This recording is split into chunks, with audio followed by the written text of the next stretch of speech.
Update. Am I the a-hole if I call off my engagement because of a comment my fiancé made about my late wife?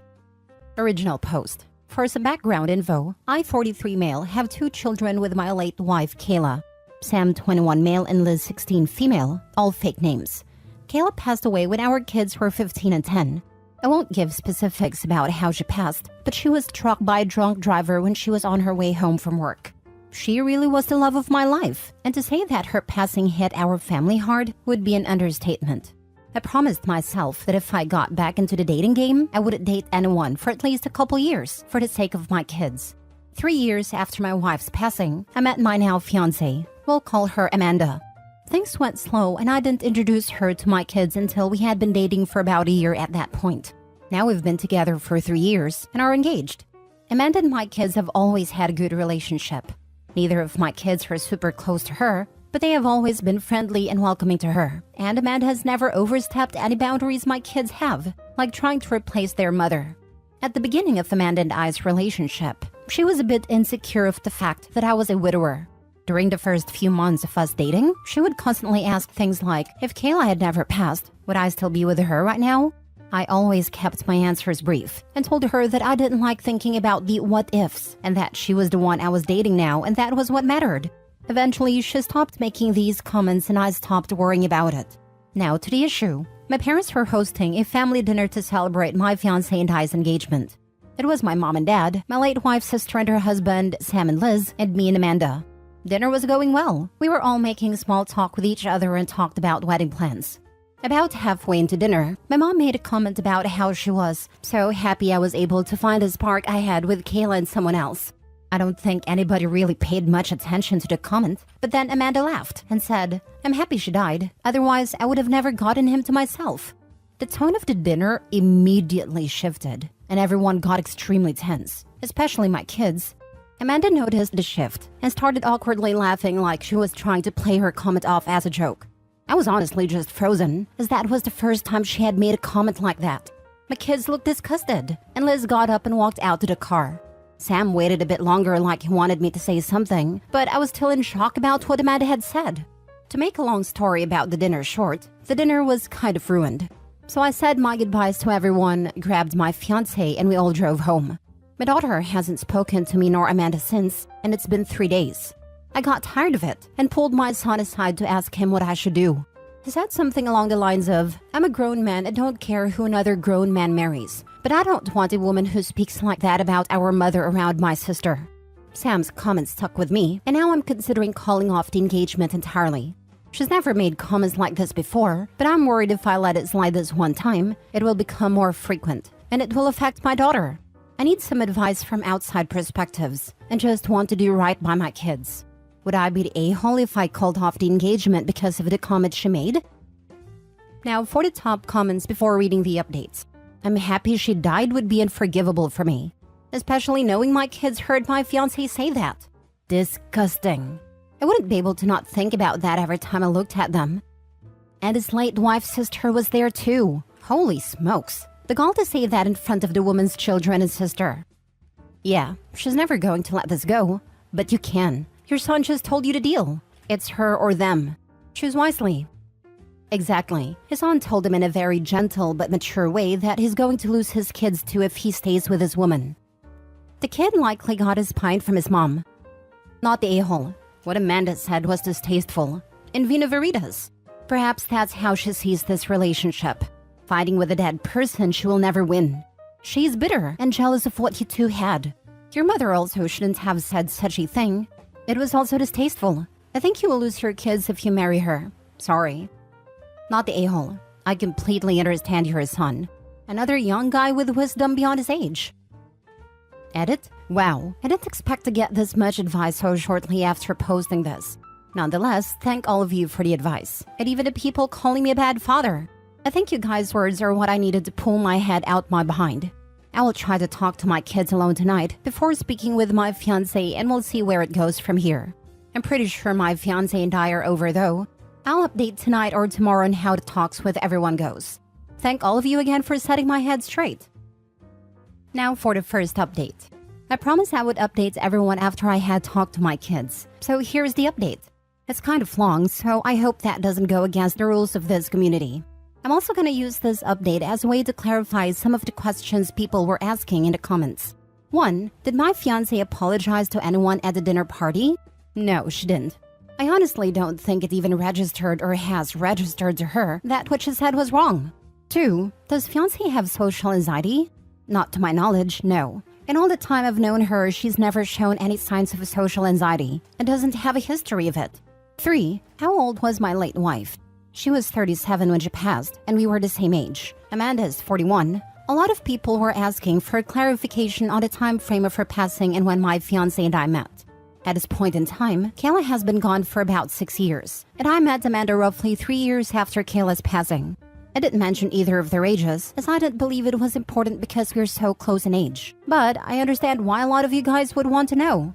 Now that I've clarified the things I was most asked about in the comments, we can get into the update. While I'm writing this update, it's the day after I talked to my kids. So last night at around 5:30, my fiancé left for work.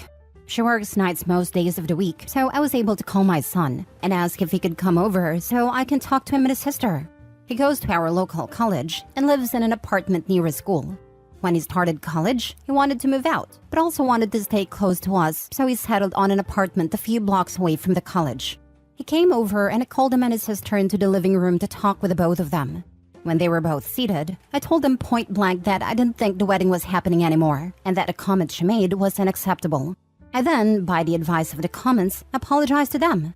I told them I was sorry for not saying anything for so long and letting the tension thicken in our home.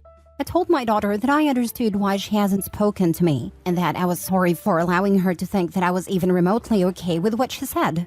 I felt pretty spineless after we had gotten back from dinner that night, so I wanted to do everything in my power to make it right with my kids during the conversation. My daughter told me that she felt disgusted at the comment Amanda made, and even more so when I didn't defend her mother.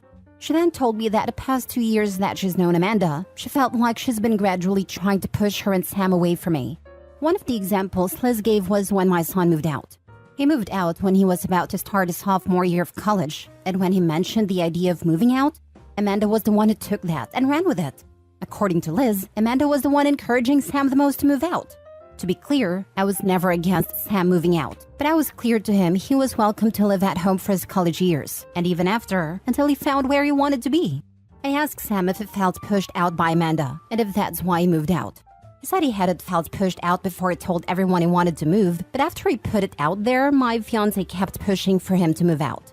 Liz cut in and said that every time she brings up college, Amanda keeps encouraging her to go out of state. Liz doesn't plan on going out of state, and she's been open about wanting to go to the college Sam is attending right now. Liz said she feels like Amanda's waiting till she graduates high school and goes to college, so she can move out. A lot of the comments were right about the subtle comments eventually turning into Amanda wanting my kids pushed away from me. Liz said that she was scared that by the time I eventually noticed the way Amanda was acting, too big of a wedge would have already been driven between me and them. I told my kids that I'm sorry it's taken me this long to notice, and that I was also sorry they've been walking on eggshells for so long. I hugged my kids and told them that no matter what, they are my top priority, not Amanda or anybody else. A lot of comments pointed out that even though my son is grown, he still needs his father, and I made sure to let my son know that I will always be there for him and his sister, even when they are well grown. The entire conversation lasted about 2 hours. We covered a lot of the bases we wanted to, and it got emotional on all sides. In short, Amanda and I are done. I've made it a point to tell my kids that none of this situation is their fault, and that Amanda is the grown woman who said what she said. My kids and I are okay now, but they aren't 100% with me and probably won't be for a while. I'm completely fine with that, and just want my kids comfortable in their own home. Amanda has tomorrow off from work, so I plan on talking to her tomorrow. I also plan on calling my mother to ask her why she thought it was okay to even bring up Kayla at the dinner. I don't want my daughter here when it all goes down, so she's staying tonight and tomorrow night with Sam. So that's where I am at right now. Not super happy about the outcome of me and Amanda, but would rather have my kids happy and healthy than have a wife. Again, thank you everyone for the advice and the harsh words. I'll update after I call it off with Amanda. Thank you everyone. I'm sorry for what you and your family are going through. I applaud you for doing right by your kids and your family. Very glad you're learning all this about Amanda now, before you're married. I suspect you're going to find that your mother brought up Kayla in the hopes Amanda will show her true colors. When you're ready, don't give up on meeting someone that loves and respects you and your kids, and honors and appreciates the memory of Kayla. They are out there. I am married to a lovely man that lost his wife of 14 years. He has 2 amazing kids that I love and adore. We celebrate their mom with some special family traditions that I love and enjoy with them. Good luck. As bad as it sounds, I think his mom definitely mentioned his late wife to see the reaction she would have. I am that type of person. When my friends bring around new people they want to get serious with, my questions are not in any way to start an argument, but you can tell based on their answers how they feel about my friend they are dating. Had his mom never said anything, I don't think he would have realized this until it was too late. I also plan on calling my mother to ask her why she thought it was okay to even bring up Kayla at the dinner. You're going to ask her why she said something that brought out your soon-to-be ex-fiancé's true colors out into the open? Dude, you should be thankful that your mother's comment was a catalyst for you to finally see what Amanda has been doing to your own kids. You say that you and Amanda are done, but it sounds like you kind of blame your mom for this, when you should be thanking her for pulling the rose-tinted glasses off your eyes. Call off the engagement in a relationship if you want, but do not put this on your mom. Amanda is the one who made a tasteless response. Amanda is the one pushing your children out. Amanda is the one in a one-sided competition with your dead wife. For reals, I don't actually believe in ghosts, but if I pass away before my husband and later decides to berate his mother for mentioning me at a dinner party, I will find a way to hunt him. Gosh, I would have loved to have a father like you. You are doing a really good job. Someone mentioned a hidden camera. Cover your back in a conversation with her, just in case. Now for the second update. Okay everyone, here's the update you guys were waiting for. Again, this is a long post, even longer than the last update. So where we last left off is my kids and I talked, made up, and my daughter is staying with her brother so she doesn't get caught up in what was about to happen with my now ex-fiancé. Before the hard part of the day, breaking it off with Amanda, I made a call to my mom to let her know of the situation. A lot of the comments told me to not bash my mom for the comment she made. Now, thinking back on the situation with a clear mind, the comments my mother made towards Amanda was most definitely a compliment towards her. And that was confirmed in the call I had with her. My mother, bless her heart, felt extremely guilty for the entire situation. She fully believed the situation all stemmed from her one comment. I assured her that none of the situation was her fault, and that I've never blamed her one bit for any of this. We talked a bit more before I let her go. The call ended at about 9:15 a.m., and I was left waiting for Amanda to wake up. She woke up around 10:30, and I didn't want to ambush her straight after she woke up, so I waited until about 11:10 to sit her down and talk.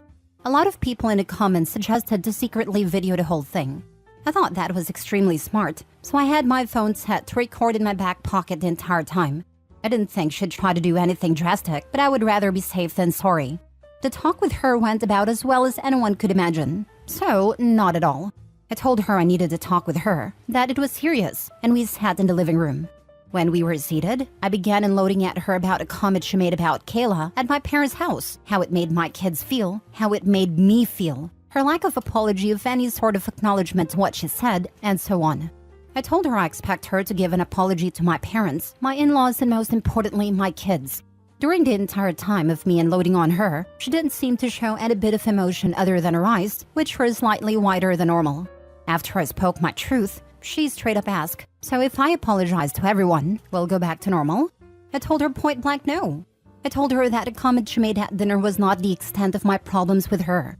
I then told her that I know she heavily pressured Sam to move out when he wasn't even sure if he wanted to at that point in time, and that I also know she is now trying to do the same with Liz. I did my absolute best to leave my kids out of the situation, but told Amanda that the way my kids described her treatment towards them was the main reason I don't see a future with her anymore. Amanda was stone-faced up until I told her we were done. I think that's when the panic set in for her. She kept saying that she'll apologize to everyone, that she will make it right with my kids, etc., etc. I told her that if she apologizes, I will certainly appreciate it, but we were still done either way. She was full-on crying at this point and asked me why wasn't I willing to try and fix our relationship.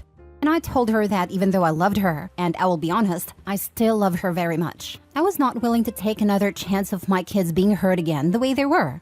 I was frustrated and shot back at her, asking her why she was trying to push my kids out of their own home. And I got back an answer I was not at all expecting. I was completely shocked at her response, but a lot of you guys won't be. A lot of commenters actually hit the nail right on the head with what Amanda was truly like. Amanda responded with, "Well, I didn't know you expected me to have somebody else's kids for the rest of my life." I immediately saw red, and after about a minute, I told her get out. I told her that my kids can go wherever they damn please, especially in the house that I own and pay for. She tried to retaliate, but in the end ended up packing a few bags and going to stay with one of her friends. I emailed a copy of the phone recording to myself. The talk lasted for about 25 minutes, not nearly as long as the talk I had with my kids. So if anything ends up coming off the conversation, I have all I'd need to keep my name clear. I've texted my kids that Amanda's out of the house for good, that they're welcome to come home anytime, and let my son know that if he wants to, he is more than welcome to move back in completely. My daughter is coming back from her brother's place in the afternoon, and I still have phone calls to make to my parents and in-laws to apologize for this mess of a situation. Amanda's out of my house, but keeps blowing up my phone for us to try to work things out. I'll let her come by the next few days so she can collect the rest of her stuff out of my house, but she's not welcome to live here again. I'll be honest and say that I am a bit devastated. Despite everything Amanda did, I still love her, and I probably won't stop loving her for a minute. But I'll be okay. Right now, I just want to focus on a family that needs me and will use this situation as an excuse to bond more with my kids. Another big thank you to everyone who helped me in the comments. A lot of the advice you guys gave played a part in making things right with my family. It would be a good idea to start packing up her stuff now. A few times toward me, but I've also seen it towards others. When ex-partners come to get their stuff, they try to take or ruin things that you had in the house. Or if not packing, get it put in a spot in the garage or something like that, so she doesn't have access to the whole house. I would recommend that if they do this, they record it. Don't give her a chance to lie and say you broke or stole things. If you haven't already, change the locks. You never know how she might act out. Not saying she will, but better to be safe than sorry. Good luck, my friend. And add cameras to the property. After an intense breakup, it's always vital to do a security update so your home remains safe. Amanda responded with, "Well, I didn't know you expected me to house somebody else's kids for the rest of my life." You know, this line would have definitely killed any love I may have had for her that wasn't already killed off with that vile statement during dinner. OP, I am so incredibly sorry that the woman you love was not really the woman you thought she was. I know this is extremely painful and devastating. You were planning a life with her, and now that is severed. I'm so sorry. You did good. I know you know that, but sometimes we just need to hear or read it. Be well.